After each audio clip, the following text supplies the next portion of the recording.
நன்மை தீமையை வென்றதுக்கு பின்னாடி உருவானது தான் ஹோலி பண்டிகை.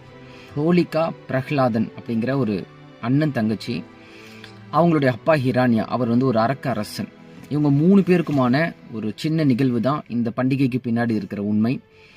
இந்த அரக்கரசன் தன்னை மிகப்பெரிய ஆளா பார்க்கணும்னு தன்னுடைய மகன் கிட்ட விரும்புறார். ஆனா மகன் அப்பா சரியில்லைன்றதுனால அவர் நல்ல எண்ணம் கொண்ட விஷ்ணுவை தன்னுடைய அவதாரமா தன்னுடைய அரசனா அவன் நினைக்கிறான். அதனால தன்னுடைய மகனையே கொலை பண்ணணும்னு முடிவு பண்றாரு. அதனால தன்னுடைய பொண்ணு ஹோலிகா கிட்ட சொல்லி அண்ணாவை ஒரு தீயில எரிச்சு கொன்னுடு அப்படின்னு சொல்லிடுறாங்க. ஹோலிகாவும் அண்ணனை கொலை பண்றதுக்கு தயாராயிடுறாங்க.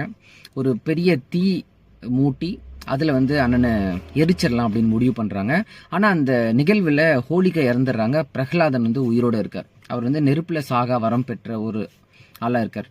அப்போ இதுதான் அந்த நன்மை தீமையை வென்றதன் அடையாளமா இந்த பண்டிகை கொண்டாடப்படுது.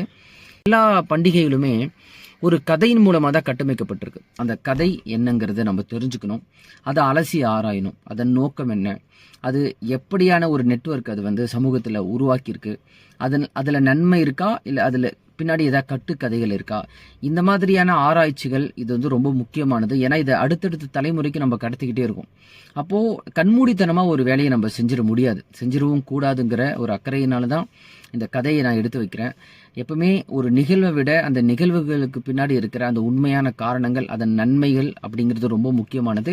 நன்மை தீமையை வெல்ற ஒரு முக்கியமான கரு இந்த கதைக்கு பின்னாடி இருக்குன்னா, நம்ம அப்படிதான் தீமையை வெல்றதுக்காக நம்ம வாழ்க்கையில போராடுறோமா, நன்மை எப்பவுமே ஜெயிக்கும் நம்ம நினைக்கிறோமா, இப்படியான கேள்விகள் எதுவுமே நமக்குள்ள இல்லை.